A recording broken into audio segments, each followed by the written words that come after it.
Mi hijo me envió un mensaje para cancelar la cena. Pero no fue eso lo que me dejó paralizada. Fue el mensaje que le siguió: mi mujer no quiere que vengas. Si alguna vez te ha descartado tu propia familia como si no fueras nada, si alguna vez te has sentido como una carga de la que estaban deseando deshacerse, espero que sigas leyendo. Y si alguna vez has tenido una madre o has sido madre, por favor deja un comentario. Quiero saber, alguien como yo merece que la traten así. Recuerdo aquella tarde perfectamente. Era un fresco día de octubre. La luz del sol era fina y delicada como el papel de seda. Estaba en la cocina planchando mi vestido azul marino, ese de tela suave y corte, ligeramente entallado. Discreto, sin demasiadas florituras. Era el vestido que siempre elegía para las ocasiones familiares especiales. Mi nieta Sofía me dijo una vez: «Abuela, estás tan elegante con ese vestido». Se suponía que hoy era uno de esos días. La familia iba a celebrar su primera cena en la nueva casa de mi hijo Javier y su esposa Verónica. Se habían mudado hacía un mes.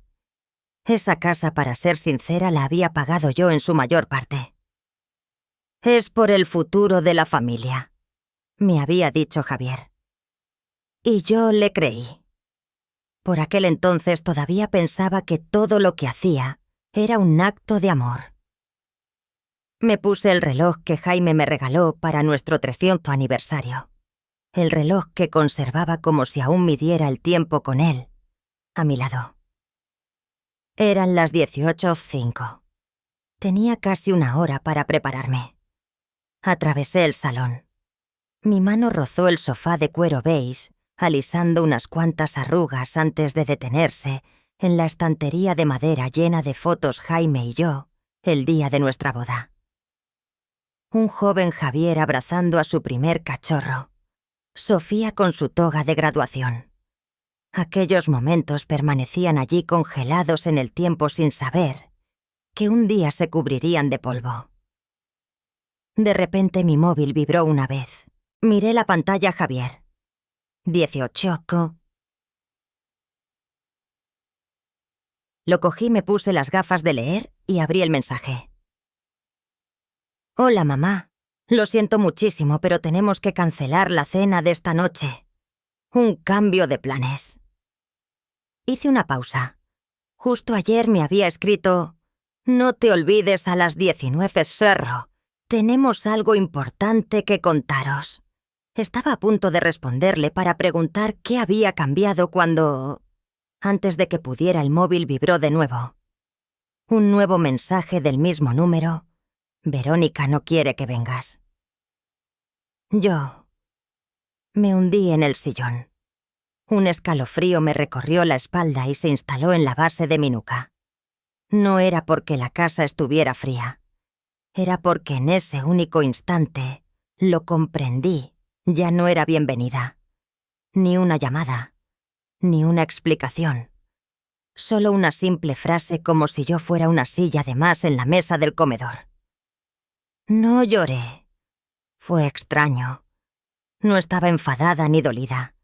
Simplemente me sentí vacía. Miré a mi alrededor. Todo parecía demasiado silencioso. El reloj de pared seguía haciendo tic-tac. La estantería de las fotos aún estaba iluminada por la pequeña lámpara. Pero sentí que todo me había dado la espalda, igual que mi hijo, con un único y tajante mensaje. Me quedé mirando la pantalla. Las palabras seguían ahí, más frías que cualquier viento de invierno. «Verónica no quiere que vengas». Dejé el móvil. En silencio me quité el vestido recién planchado, lo doblé y lo volví a colgar. Aún no le había quitado la etiqueta del precio. No sé por qué. Quizás nunca creí de verdad que estuviera invitada. Quizás en el fondo siempre supe que yo era solo un accesorio tolerado, únicamente mientras fuera útil. Me volví a sentar con la mirada fija en nuestra vieja foto de boda. Jaime sonreía. Yo no. Mi corazón latía lentamente, cada pulso clavando una única pregunta más hondo en mi alma. ¿Qué había hecho mal para convertirme en una extraña en mi propia familia? Entonces no tenía la respuesta, pero supe con certeza que algo dentro de mí se rompió. En silencio, pero irrevocablemente. ¿Qué harías si tu propio hijo te dijera que no eres bienvenido en la casa que tú pagaste? Voy a contarte lo que hice. Y creo que querrás escuchar el final. Aquella noche no cené. Me preparé una taza de té negro, pero solo di un sorbo antes de dejarla en la mesita junto al sillón. Las luces del salón seguían encendidas, pero sentía que toda la casa se había encogido. Me quedé sentada sin hacer nada. No encendí la televisión ni la radio. Solo miraba por la ventana. La brisa en el porche removía los visillos de esos que siempre me gustaron, porque eran ligeros como un suspiro. Aquella noche la casa no tenía aliento. No sé por qué, o quizás sí me levanté y fui hacia el escritorio de roble junto a la librería donde guardaba mis papeles. Mi madre solía llamarlo el escritorio de los recuerdos. No buscaba nada en particular, pero mi mano abrió el cajón derecho donde guardaba los archivos financieros de la familia. Saqué una pila de documentos, los puse sobre el escritorio y me senté. Los revisé uno por uno, lentamente, como si estuviera limpiando capas de polvo de los recuerdos que una vez consideré un motivo de orgullo. Encontré la factura del todoterreno que Verónica se había comprado hacía 3 años. Costó casi 55.000 €. Yo había pagado casi toda la entrada, porque según ella su coche viejo no daba la imagen correcta ante los clientes de inmobiliarias de lujo. Asentí, no porque creyera en su carrera, sino porque creía que si ayudaba quizás dejaría de mirarme como si yo fuera una anciana molesta. Luego estaba el recibo de la matrícula del primer año de universidad de Sofía. Aún recordaba la noche en que llamó diciendo que a sus padres no les llegaba el dinero, y yo transferí el dinero de inmediato. Estaba el recibo de la reforma de la cocina. Verónica quería un espacio diáfano, así que tiraron una pared. Pagué casi 16.000 €.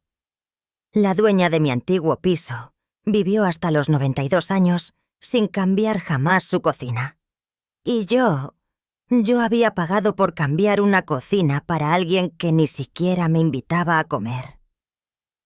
Luego venía la póliza del seguro de vida de Javier, la tarjeta de crédito a mi nombre, que Verónica usaba para emergencias. Cada uno de esos papeles era una vez en la que yo había dicho, sí, yo me encargo. Me quedé sentada con las manos temblando ligeramente, pero no por la edad. Era por la revelación de que no podía recordar la última vez que había hecho algo por mí misma. Ninguno de ellos me había preguntado jamás, «Mamá, ¿te queda suficiente?». Ninguno de ellos había dicho nunca, «¿Necesitas algo, mamá?».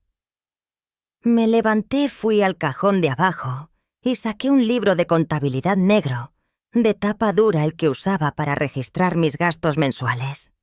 Lo hacía desde que era joven. El libro era grueso, sus páginas, ligeramente amarillentas por el tiempo. Lo hojeé rápidamente. Cada página era un mes. Cada apunte era un nombre, una cantidad y una razón. 174 apuntes. ¡Los conté! 174 veces había transferido dinero.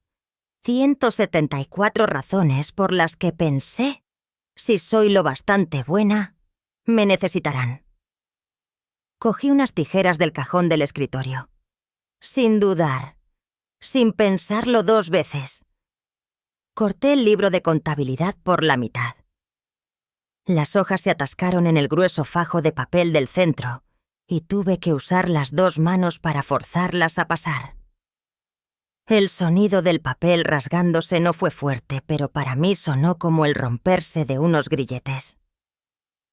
A continuación cogí la tarjeta bancaria suplementaria, la que usaba Verónica. La sostuve, la puse sobre el escritorio y la corté en dos. Un solo corte. Limpio. Frío. Mi mano no tembló. Cogí el teléfono. Llamé al banco. Buenas noches, señora Fuentes. ¿En qué puedo ayudarla? Una voz de mujer educada y familiar. Quisiera cancelar todos los pagos automáticos de mi cuenta y revocar el acceso a cualquier otro usuario. ¿Está segura, señora? Esta lista tiene 174 elementos activos. Estoy segura, dije esta vez sin un ápice de duda. La mujer al otro lado guardó silencio unos segundos. Oí el tecleo de un teclado. Luego dijo: «Muy bien, he suspendido todas las transacciones. Puede venir mañana a la sucursal para firmar la confirmación final y hablar con nuestro equipo legal si lo desea». «Gracias», respondí con la voz más ligera de lo que esperaba. Colgué. Me senté en silencio. El viento seguía agitando suavemente los visillos. Miré la pila de papel cortado, la tarjeta rota y el libro de contabilidad destrozado. Por primera vez en años, la opresión en mi pecho había desaparecido. Era como si alguien acabara de quitarme de los hombros una mochila llena de piedras, un peso que había llevado durante tanto tiempo, que había olvidado que lo soportaba. Me pregunté: ¿es esto lo que se siente al ser libre? Aquella noche, antes de irme a dormir, escribí una sola línea en el pequeño cuaderno que guardaba junto a mi cama. Creía que estaba comprando su afecto. Resulta que solo estaba alquilando su silencio.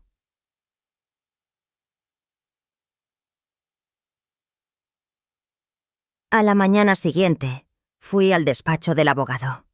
No por ira, no por venganza, sino porque sabía que si no lo hacía ahora, llegaría un día en que no me quedaría nada, no solo dinero, sino respeto por mí misma. Y a mi edad, el autorrespeto es un activo más valioso que cualquier cuenta de ahorros. El despacho de Ricardo Montes estaba en el centro de la ciudad, un viejo edificio de ladrillo rojo, de 3 plantas con un ascensor lento y olor a papel antiguo. Ricardo era el único amigo íntimo de mi marido Jaime que aún vivía. Habían jugado al golf juntos todos los domingos, hasta el día en que Jaime ya no tuvo fuerzas para llegar al campo. Después del funeral, Ricardo fue la primera persona en llamar y preguntar: «Consuelo, sé que eres fuerte, pero si alguna vez necesitas algo, aquí estoy». Nunca había aceptado su ofrecimiento. Hasta hoy. Cuando entré, su secretaria rubia me saludó con una pequeña sonrisa. «Buenos días, señora Fuentes. El señor Montes la espera en la sala de juntas 2. La sala estaba tal y como la recordaba de mi última visita hacía más de una década: sillas de cuero marrón oscuro, una ventana con vistas a la calle Mayor, un escritorio ordenado y el pequeño cactus que siempre tenía en una esquina». Ricardo se levantó para estrecharme la mano. Su agarre era firme, el apretón de un hombre que conocía a mi marido hasta en sus más mínimos hábitos. Consuelo dijo: «Supongo que no estás aquí para hablar del swing de golf de Jaime». Me senté y respiré hondo. «Ricardo, quiero cambiar mi testamento. Y no solo eso. Quiero proteger mis bienes de mi propio hijo». Él asintió sin preguntar por qué, y simplemente abrió el cajón de su escritorio para sacar un expediente limpio. «Sospecho que tenemos una conversación seria por delante». Hablamos durante casi 1 hora. Se lo conté todo: cada suma de dinero, cada transferencia, cada una de las promesas de Javier, cada ápice del derecho que se atribuía a Verónica. No adorné ni suavicé los detalles. Simplemente lo relaté uno por uno, como si estuviera registrando cada acto de bondad que había sido tratado como una exigencia. Quiero crear un fideicomiso irrevocable, dije, y transferir todos mis activos a él. Seré la única beneficiaria durante el resto de mi vida. Después de mi fallecimiento quiero que se distribuya según mis deseos, sin posibilidad de ser modificado. Ricardo repasó cuidadosamente cada punto. No tenía prisa.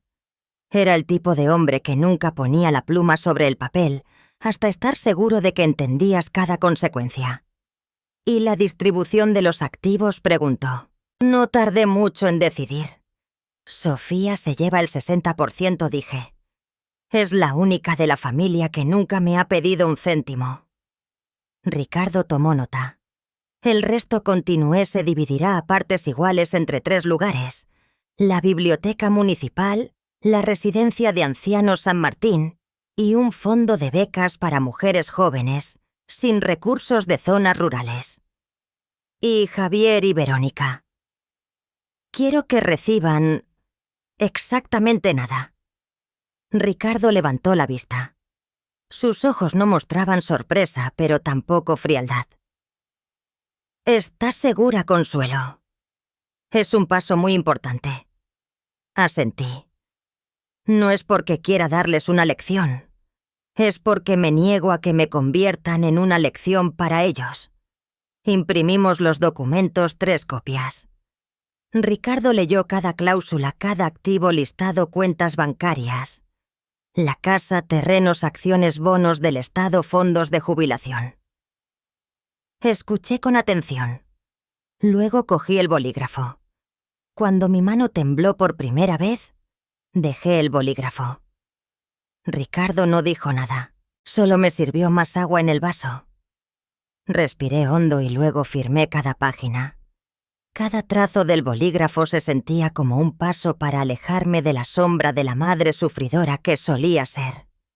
No enfadada, simplemente segura. Cuando todo estuvo hecho, Ricardo cerró el expediente. Su voz era tan suave como una tarde de otoño. Por fin has aprendido a proteger tus bienes, de tu propia familia. Miré por la ventana. Unos niños montaban en bicicleta por la acera persiguiéndose como si el tiempo fuera un bien inagotable. Sonreí no con satisfacción, sino porque por primera vez en años sabía que acababa de hacer algo por nadie más, solo por mí. Me volví para mirar a Ricardo. No lo estoy protegiendo, Ricardo. Lo estoy recuperando. Estaba pelando una manzana cuando oí un coche detenerse frente a la casa. El sonido no me era familiar. No era el motor del coche de Sofía ni el del camión de reparto. Eché un vistazo por el visillo. Era Javier. Salió del coche con la ropa arrugada, el pelo revuelto, los zapatos sin brillo y el rostro demacrado y exhausto. Hacía mucho tiempo que no lo veía con un aspecto tan descuidado. No era el aspecto pulcro y corporativo que solía llevar a mi casa, ni el atuendo presentable en el que Verónica insistía para los eventos familiares. Este era el aspecto desaliñado de un hombre que acaba de darse cuenta de que algo se está rompiendo. No fui a la puerta a recibirle. Simplemente la abrí y volví a la cocina. El hervidor estaba a punto de bullir. Puse una segunda taza en la bandeja, pero no había decidido si le serviría té. Javier entró sin llamar, sin saludar. Se quedó de pie al borde del salón y dijo: «Mamá, necesito hablar contigo». No me di la vuelta. Vertí el agua caliente en la tetera, eché una bolsita de manzanilla y puse la tapa. Solo entonces me giré lentamente para mirarle. «Siéntate», dije señalando una silla en la mesa de la cocina. Javier se sentó con las manos entrelazadas, los ojos fijos en la mesa. «Verónica, estamos en problemas», empezó con la voz queda y tensa. «Ya lo sabes, ¿verdad?» No respondí. «Suspendiste los pagos. El banco ha llamado. Dicen que si no tenemos los fondos para el final de la semana van a embargar la casa». Cogí una cucharilla y removí mi infusión lentamente. Cada vuelta de la cuchara era una medida de mi respiración controlada. La tarjeta de Verónica también fue rechazada. Continuó. Está hecha un desastre. Sofía está preocupada. Dejé la cucharilla y serví la infusión en 2 tazas. Puse una delante de mí. La otra la dejé en el otro extremo de la mesa, casi fuera de su alcance. No se la ofrecí. No se la acerqué. Puedes volver a activar los pagos solo por unos meses, hasta que nos recuperemos. Le miré, no con ira, solo con calma. Javier, ¿sabes cuánto pagué por esa casa? Asintió lentamente. ¿Y el coche de Verónica? La cocina que quería reformar. ¿Los cursos que decía que eran para su desarrollo profesional? Siguió asintiendo. Mantenía la mirada baja. Puse mi mano sobre la mesa suavemente. No la golpeteé. No la estrellé. Simplemente la apoyé allí. Tu mujer puede llevar vestidos de marca, dije con voz baja y firme, pero parece que no puede permitirse su propia vida. Javier levantó la vista. Tenía los ojos rojos.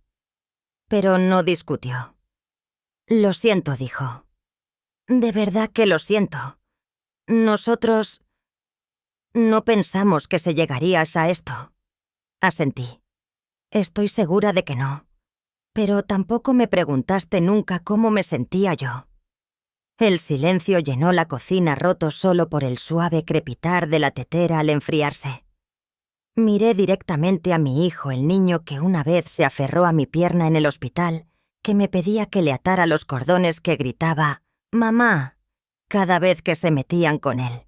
Ahora estaba allí sentado un hombre hecho y derecho, con una casa, una esposa, una hija, mirándome como si yo fuera la guardiana de la cámara acorazada de un banco.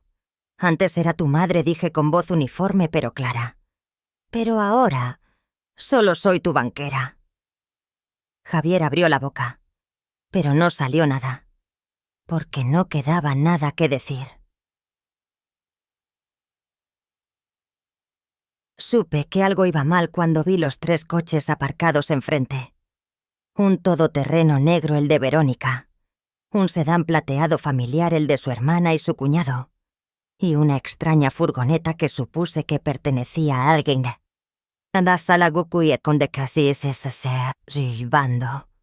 No había invitado a nadie hoy, y no había razón para que aparecieran todos a la vez, a menos que lo hubieran planeado.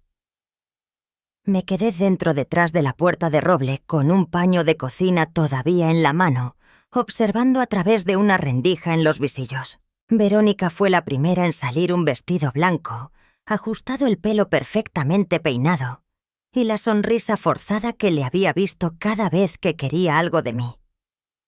Javier la seguía con el rostro tenso, como un hombre de 50 años arrastrado a una reunión de padres y profesores. Sofía fue la última, agarrando su bolso, caminando despacio y deseando claramente estar en cualquier otro lugar. Abrí la puerta cuando sonó el timbre, ni demasiado rápido ni demasiado educadamente. «Hola, Consuelo», dijo Verónica con la voz más aguda de lo habitual. «Estamos aquí hoy para tener una conversación seria con toda la familia como testigo». Levanté una ceja sin apartar la mirada. ¿Toda la familia? ¿O quieres decir el jurado? Verónica me ignoró haciendo un gesto para que los demás entraran. No les bloqueé el paso, pero tampoco los invité a entrar. Simplemente me di la vuelta y entré en el salón, donde hacía tiempo había dispuesto 2 filas de sillas para leer. Hoy, sin quererlo, se habían convertido en asientos para aquellos que querían restaurar la justicia. El aire en la habitación estaba cargado de tensión. Verónica se sentó en el centro, con las manos en el regazo, la espalda recta como alguien que dirige una reunión de la junta directiva. Javier se sentó a su lado evitando mi mirada. Los demás estaban en silencio.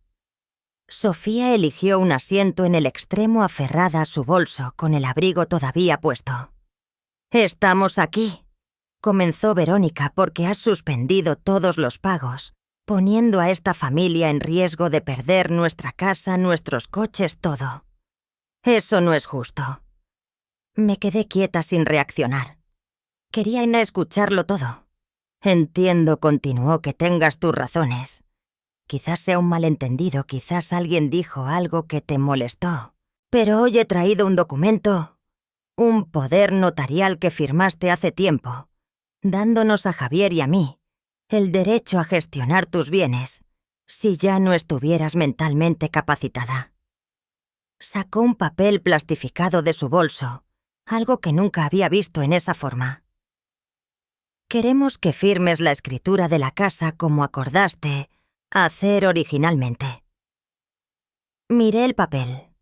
La firma en la parte inferior. El nombre desvaído y borroso como si hubiera sido reimpreso. Y entonces sonreí. «Así que esto», dije lentamente, «es por lo que realmente estáis aquí». Verónica asintió. «Tú lo aceptaste». No repliqué. Confié en vosotros, pero nunca firmé nada parecido. Antes de que nadie pudiera reaccionar, llamaron por segunda vez a la puerta, un golpe firme y decidido. Me levanté y abrí. Era Ricardo Montes, mi abogado, con otro hombre de traje oscuro detrás de él, con una mirada afilada como una navaja. «Me han invitado», dijo Ricardo, «para resolver un asunto legal emergente». Me hice a un lado para dejarle pasar. Había organizado su llegada de antemano. El rostro de Verónica palideció. «¿Quién es usted?» «Soy el asesor legal de la señora Fuentes», respondió Ricardo. «Y tengo cierta información que revelar». Abrió su maletín y sacó un expediente claramente marcado. Me entregó una copia a mí, una a Javier, ninguna a Verónica. La señora Fuentes ha transferido la totalidad de su patrimonio a un fideicomiso irrevocable. La plena propiedad de todos los activos reside ahora en este fideicomiso con ella misma como única beneficiaria vitalicia y los herederos posteriores explícitamente designados. Se volvió hacia Verónica. El hecho de que haya traído un documento modificado y lo haya presentado al propietario legal constituye un acto de fraude. Si la señora Fuentes lo desea, podemos proceder con acciones legales por falsificación de documentos. El aire se congeló. Javier no levantó la vista. El rostro de Verónica se enrojeció, pero no dijo nada. Sofía permaneció inmóvil, pero vi cómo su mano se aferraba con más fuerza a la correa de su bolso. Me levanté. Fui hacia la puerta. La abrí de par en par y la brisa de la tarde entró barriendo la estancia. La luz del sol proyectó una larga y fría franja sobre el suelo de madera. Me di la vuelta y miré directamente a Verónica. «No solo os mantuve», dije, mi voz no era alta, pero cada palabra cayó como un martillazo. «También soy más lista de lo que crees». Señalé hacia afuera.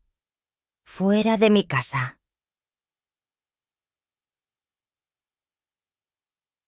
En los días posteriores al juicio familiar, mi casa volvió a su silencio familiar.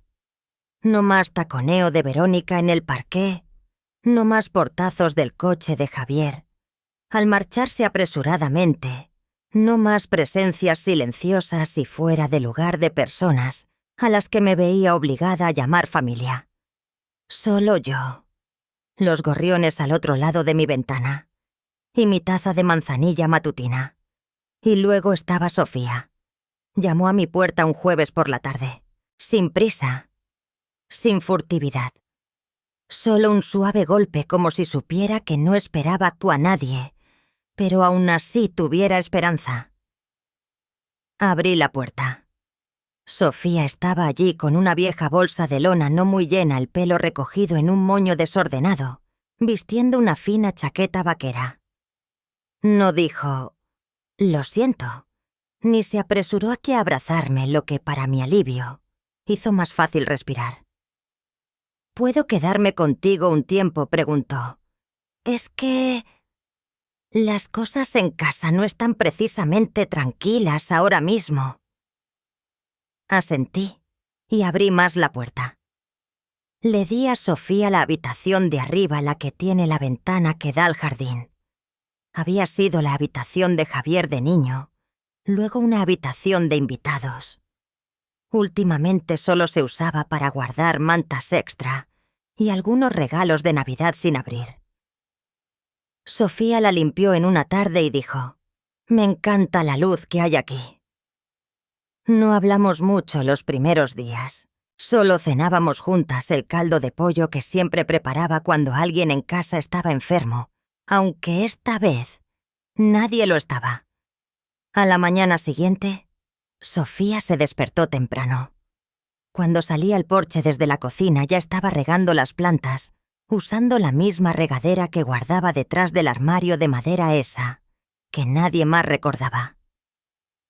Me quedé un momento allí observándola trajinar con la manguera con las mangas remangadas hasta los codos, y luego volver a por más agua para las macetas de lavanda que acababa de replantar el mes pasado. «¿Me enseñas a podar las plantas?», preguntó, mientras yo salía. «No quiero hacerlo mal». Le di las tijeras de podar mostrándole cómo hacer un corte limpio y diagonal sin aplastar el tallo. La sensación de que alguien quisiera aprender algo de mí de nuevo. Había pasado mucho tiempo. Fuimos al mercado de productores el domingo. Era el mismo mercado en el centro del pueblo, con los mismos puestos de verduras y los mismos vendedores que habían envejecido a mi lado. Sofía escogió fresas preguntándome cómo distinguir las dulces de las que solo tenían buen aspecto. «No cojas las más brillantes», le dije. «Las de un rojo intenso un poco blandas al tacto suelen ser más dulces».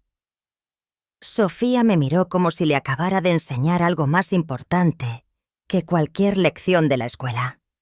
Volvimos a casa caminando. Sofía llevaba la bolsa de las verduras y yo solo sostenía un ramo de crisantemos blancos. El sol era suave.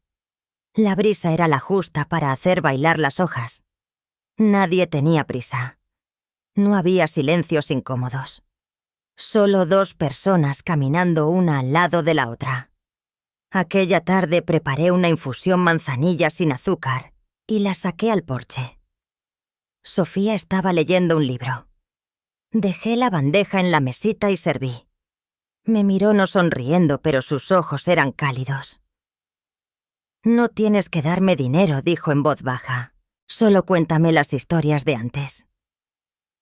Apreté la mano alrededor de mi taza y luego la relajé. Mirando hacia el jardín, vi la luz del sol extendiéndose sobre la valla de madera. «¿Qué historia quieres oír?», pregunté, mi voz tan suave como el viento entre las hojas. «Cualquiera», dijo Sofía. «Sobre el abuelo. Sobre cuando ibas al colegio, sobre cuando papá era pequeño. Solo quiero escucharte a ti, no lo que todo el mundo me dice que debo creer». Miré a mi nieta, la niña que solía llevar a misa cuando tenía 3 años, a la que había envuelto con mi abrigo en la nieve. Hoy era una mujer, y sabía escuchar. Me quedé en silencio un momento. Miré a la joven que tenía delante independiente, alguien que te miraba a los ojos cuando hacía una pregunta sin dobles intenciones. Y de repente recordé una tarde de octubre hace mucho tiempo en esta misma cocina. Sofía solo tenía 5 años. Estaba haciendo una tarta de manzana, la tradicional que horneaba los fines de semana, cuando entró. Dando traspiés se paró junto a mi pierna y me miró ceceando. «Abue, ¿puedo ayudar?» Todavía puedo verla con mi delantal el bajo casi tocándole los talones, sosteniendo una cuchara de madera más grande que su brazo. Derramó torpemente harina por toda la encimera, puso sal en lugar de azúcar en el bol, por accidente, e incluso se las arregló para dejar caer un huevo crudo al suelo. Pero cuando le pregunté: «Sofía, ¿estás cansada? ¿Quieres tomarte un descanso?», ella negó con la cabeza rotunda. «No, quiero hacerlo hasta que sea como tú». Creo que mi corazón se derritió como la mantequilla en una sartén caliente. No recuerdo si la tarta de aquel día salió buena, pero recuerdo esto fue la primera que no hice sola. Ahora sentada frente a la Sofía de hoy, todavía podía ver un pedazo de aquella niña en sus ojos. La persistencia, la determinación de aprender y, sobre todo, la forma en que eligió quedarse no por obligación, sino por amor genuino. Así que le conté la primera vez que Jaime me cogió la mano en el patio del colegio. Cómo arruiné el estofado la primera vez que conocí a mi suegra. Y cómo Javier lloró desconsoladamente cuando murió su primer perro y tuve que fingir que se había escapado para encontrar su libertad. Sofía escuchaba sin interrumpir nunca. A veces asentía. A veces soltaba una risa silenciosa. Cuando terminé me di cuenta de que tenía las mejillas húmedas. Por primera vez en años lloré no por dolor, sino por sentirme vista. No como una pagadora de facturas. No como el contacto de emergencia cuando la familia necesitaba un rescate matriarcal. No como la persona a la que olvidar discretamente, sino como consuelo. Simplemente consuelo.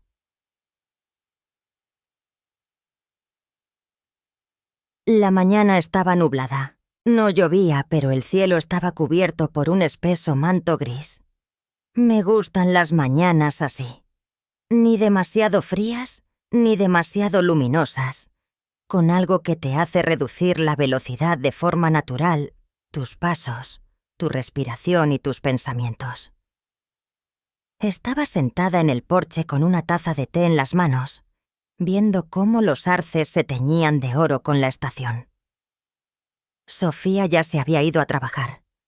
Había dejado una nota pegada en la nevera: «Volveré antes de las 5. Compro pan 3». Un pequeño trozo de papel que me calentó el corazón todo el día.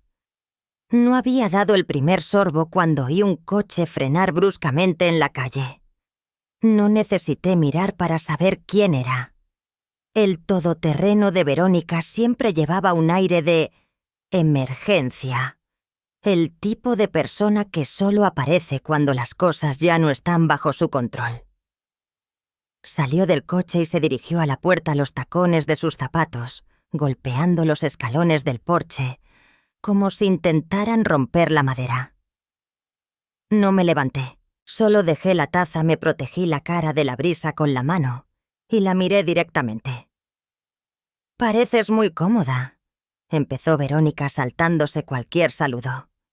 No respondí. Nos estamos desmoronando, Javier está hecho un desastre y Sofía de repente se ha aislado de la familia como si le hubieran lavado el cerebro. Y tú estás aquí sentada bebiendo té como si nada hubiera pasado. Seguí sin decir nada. Había aprendido de Jaime que el silencio no es debilidad. A veces es un espejo que obliga a la gente a verse a sí misma. Verónica dio unos pasos más con las manos en las caderas, los ojos inyectados en sangre. Estás destruyendo a esta familia, llevando a tu propio hijo a una crisis, alejando a tu nieta. ¿Y para qué? Para poder morir sola. En esta casa grande y fría que nadie se molestará en visitar, vieja amargada. Prácticamente gritó la última frase. La miré durante un largo rato. El viento agitó suavemente el visillo detrás de mí. La débil luz de la mañana se reflejaba en mi taza de té, aún humeante. La cogí de nuevo mi mano firme y di un sorbo. Luego sonreí. Una sonrisa suave. No burlona. Era la sonrisa de alguien que entendía exactamente lo que había perdido y aún más claramente lo que le quedaba. Dejé la taza sobre la mesa. Verónica, dije, si el precio de estar sola es la paz, entonces pago al contado. Se quedó helada. Esa respuesta, lo sabía, no estaba en el guión que había preparado. Había venido a pelear, a recuperar el control, a avergonzarme, pero lo único que encontró fue a una mujer que no tenía nada que perder y nada que temer.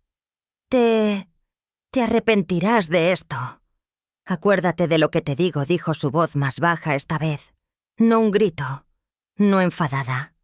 Solo una última y desesperada frase pronunciada cuando no queda nada a lo que aferrarse. La miré directamente a los ojos. Quizá respondí, pero si me arrepiento de algo serán mis arrepentimientos, no los tuyos.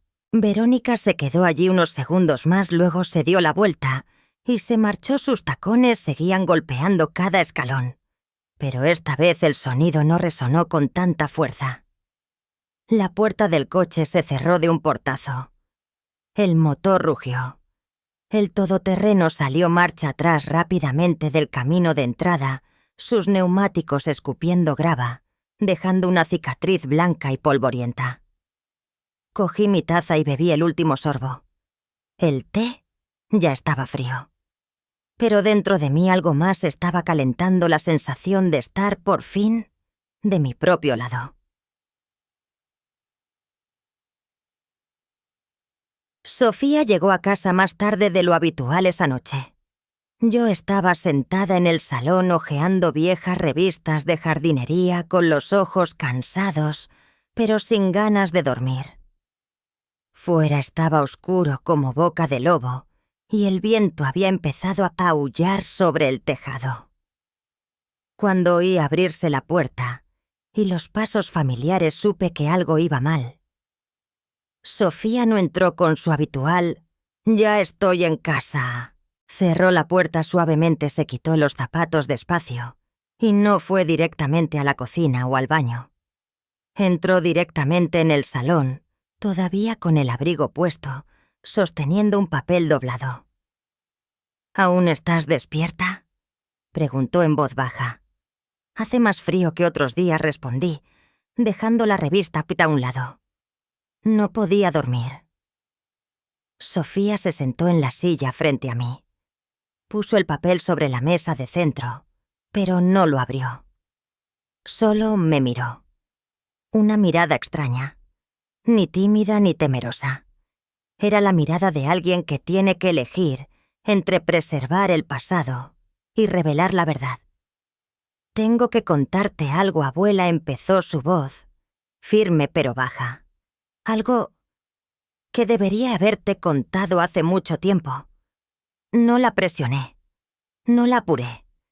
Solo asentí y esperé.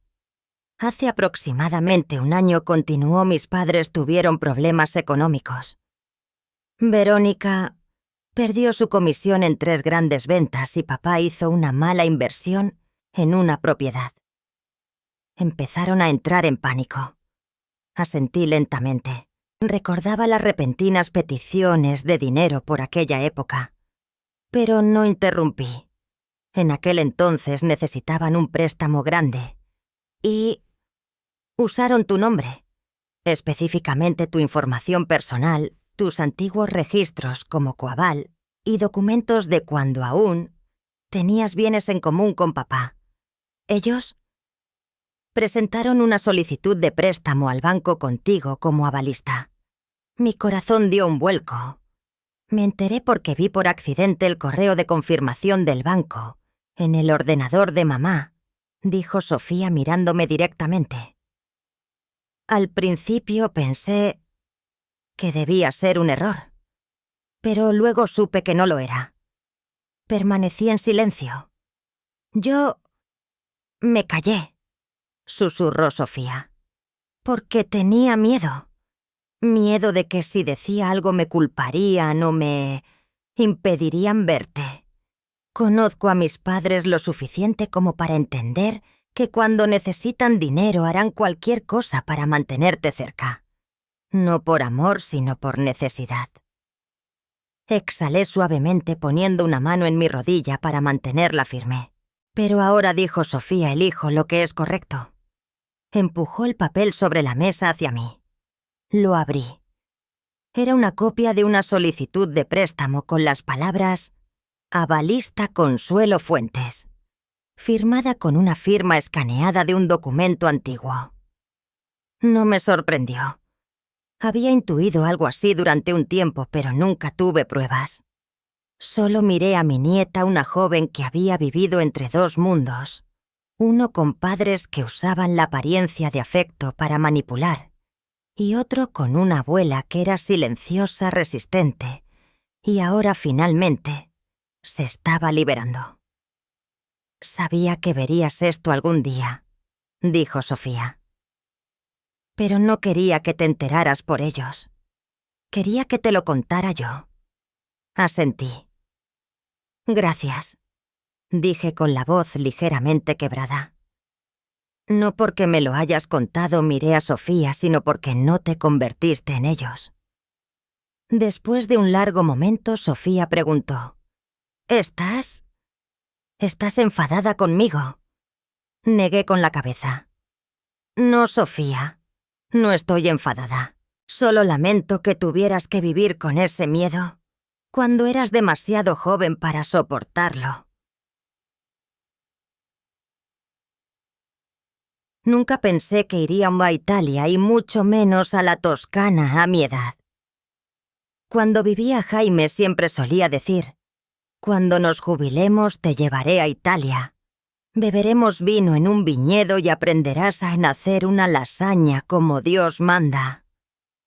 Pero Jaime falleció justo un año antes de que pudiéramos poner un pie en un aeropuerto.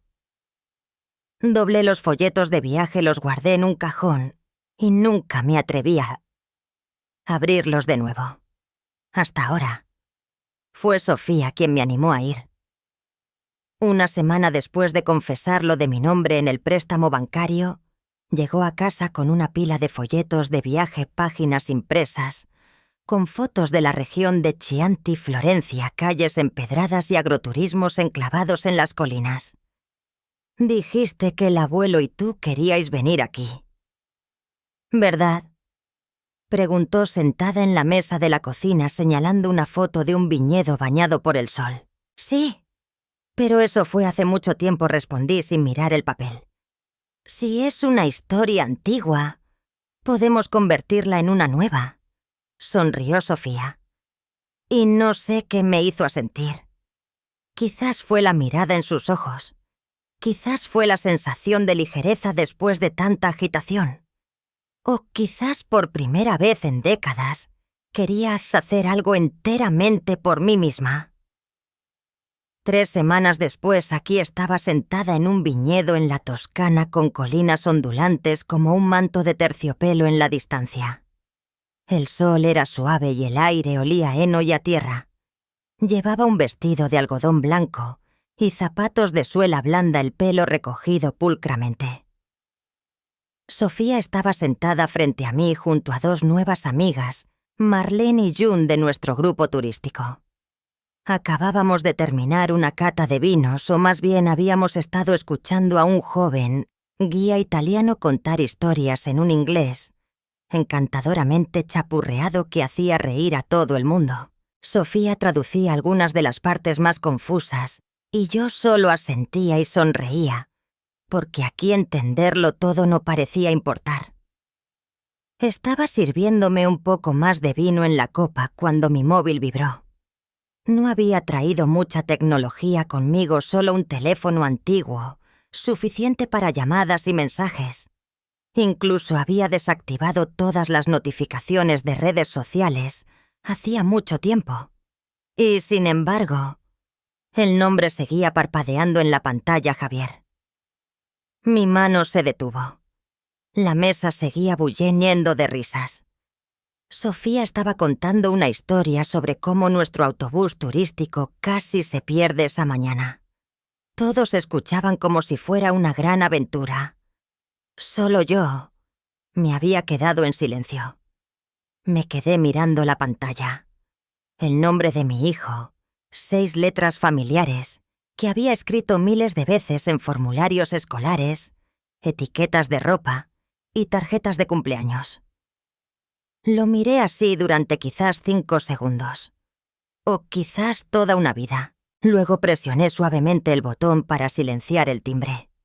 No porque estuviera enfadada, no porque lo estuviera castigando, sino porque por fin había entendido que no todas las llamadas necesitan ser respondidas.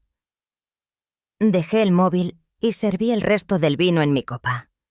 La brisa se levantó de nuevo trayendo el aroma de la lavanda del muro de piedra que bordeaba el viñedo. Sofía me miró. No preguntó, solo asintió levemente. Sabía que había visto el nombre en la pantalla y supe que lo entendía. Levanté mi copa y la choqué con la de Sofía. La mesa estalló en risas de nuevo. Era un sonido ligero, pero era real. Me recliné en mi silla y miré el cielo italiano. No era nada especial, solo un cielo azul, con algunas largas vetas de nubes blancas como cualquier tarde en casa. Pero por primera vez en mucho, mucho tiempo, sentí que estaba en el lugar correcto, en el momento correcto, con la persona correcta. Aquella noche, después de que todos se hubieran ido a sus habitaciones, me quedé despierta. El aire nocturno de la Toscana era fresco. Abrí la ventana una rendija para dejarlo entrar trayendo el aroma de la hierba seca y el jazmín del jardín, junto a mi habitación. Saqué mi cuaderno y mi vieja pluma, la que siempre llevaba de viaje. No para escribir notas de viaje, sino para escribirle a Jaime. Comencé la carta como siempre lo hacía. Mi querido Jaime, si todavía estuvieras aquí, probablemente no habría tenido que aprender a decir no tan tarde en la vida. Pero sé que si estuvieras aquí, habrías sido el primero en plantarte en medio del salón, bloqueándome el paso y diciendo: «Consuelo, no dejes que nadie te pisotee, ni siquiera nuestros propios hijos». Lo hice, Jaime. Me liberé. Dije no. Me elegí a mí misma. Hubo momentos en los que me sentí culpable. Momentos en los que me preocupaba quedarme sola. Pero entonces entró Sofía, igual que entró en la cocina hace tantos años, y preguntó: «Abuela, ¿puedo ayudar?» Y me di cuenta, el verdadero amor no proviene de la dependencia. Proviene de ser vista, de ser escuchada y de ser elegida libremente. Estoy en la Toscana, el lugar al que siempre prometiste llevarme. Estoy bebiendo vino bajo el sol de la tarde, comiendo pan crujiente con aceitunas y viendo a Sofía reír con la misma luz en los ojos que una vez amé en los tuyos. Estoy bien, Jaime. Esta vez de verdad que lo estoy. Con amor, Consuelo. Doblé la página cuidadosamente. Luego salí al patio donde la chimenea exterior todavía estaba caliente con las brasas de la reunión de la noche. Quemé la carta. El papel prendió convirtiéndose en una llama dorada anaranjada, las palabras disolviéndose en el viento de la noche, una despedida que no necesitaba sonido. No lloré, simplemente cerré los ojos y dejé que el viento llevara mis palabras a donde quiera que él estuviera descansando o esperándome en un lugar lo suficientemente pacífico como para que yo me sentara, tomara su mano de nuevo y dijera: «Elegí esta vida, Jaime. Una vida de verdad. Algunos viajes tardan toda una vida en comenzar. Algunos silencios son más preciosos que el perdón. Y algunas llamadas es mejor dejarlas sin respuesta para mantener la paz». Estoy sentada en la pequeña habitación al final del pasillo, la que da al jardín trasero. Solía ser la habitación de Jaime para leer el periódico por la mañana. Más tarde la usé para guardar mi máquina de coser y algunos cuadernos viejos. Ahora es mi rincón de escritura. Es una tarde tranquila. El viento es lo suficientemente fuerte como para hacer bailar los visillos. Ya no hay coches repentinos en la entrada, ni llamadas durante la cena, ni mensajes de texto a medias enviados en nombre de la familia. Solo yo, un diario encuadernado en cuero con el lomo gastado y la pluma estilográfica que he usado desde que Jaime vivía. Escribo lentamente, cada trazo se siente como una verdadera respiración. 174 veces pagué la factura. Una vez dije que no, y mi vida comenzó. Me detengo. Miro las palabras que acabo de escribir. Sin ediciones, sin tachaduras. Es la primera vez que escribo eso, no para planificar un presupuesto, registrar un pago o hacer una lista de regalos de cumpleaños, sino para marcar un hito de libertad. Durante años viví como los demás necesitaban que viviera, como madre siempre presente cuando mi hijo necesitaba un rescate. Como abuela siempre abriendo mi cartera antes incluso de que mis nietos tuvieran que pedirlo. Como una mujer que una vez pensó que el sacrificio era la definición misma del amor. Hasta el día en que me di cuenta de que me había convertido en un banco sin intereses, una sombra en el mismo retrato familiar que tanto me había esforzado por pintar. Y cuando dejé la pluma, cuando dejé de firmar cheques, me di cuenta de que ese fue el momento en que empecé a escribir mi propia vida. Me giro hacia la pequeña cámara que Sofía me ayudó a instalar. Me dijo que debería grabar esta historia, no solo escribirla. Para que alguien ahí fuera, quizás una madre, un padre o cualquiera que haya dado demasiado, pudiera escucharla. Ajusto mi silla, me siento erguida y miro a la lente, sin maquillaje, sin peinado de peluquería, sin guión ensayado. Solo yo, Consuelo Fuentes. 7 años, una mujer corriente con una familia imperfecta y un viaje que nadie me enseñó a emprender. Respiro hondo. Luego hablo lentamente, palabra por palabra. Si alguna vez has sentido que las personas que más amas te están drenando la vida, lo entiendo. He estado donde estás y guardé silencio durante mucho, mucho tiempo. Hago un pu, una pausa, no porque se me quiebre la voz, sino porque quiero que la persona que escucha me oiga de verdad. Pero un día aprendí que el amor no es sinónimo de resistencia infinita, que a veces lo más amoroso que puedes hacer es decir no, no por rencor, sino por ti misma y por aquellos que verdaderamente merecen tu amor. Me inclino hacia adelante y apago la cámara. No necesita edición, ni música de fondo, porque la verdad no necesita efectos especiales para ser escuchada. Esa noche me siento sola en la cocina con una pequeña vela encendida que huele a canela y vainilla. Sofía duerme preparándose para un viaje de trabajo temprano. No enciendo la televisión ni la radio. Simplemente me siento conmigo misma. Cojo mi diario y escribo una última línea en la página final. Solía pensar si soy lo bastante buena me querrán. Ahora sé si de verdad me quisieran, no tendría que demostrarlo con dinero.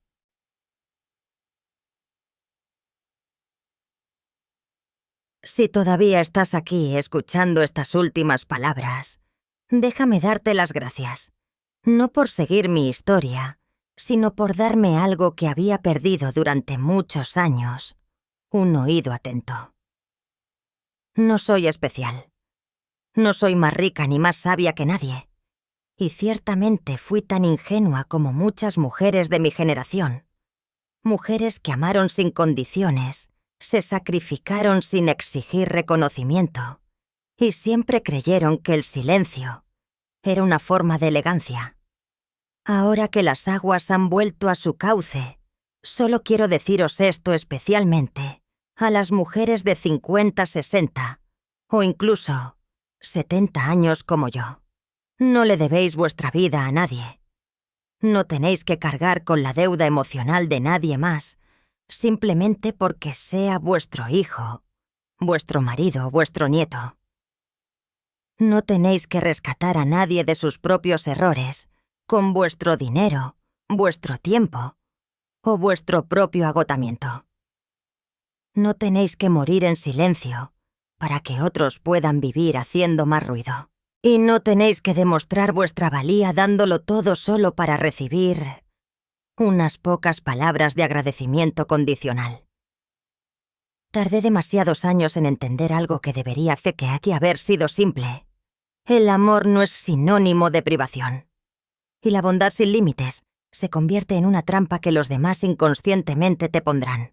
Solía imaginar que viviría mis últimos años rodeada de familia, hijos y nietos risas, y tardes acogedoras, con tarta de manzana y té caliente.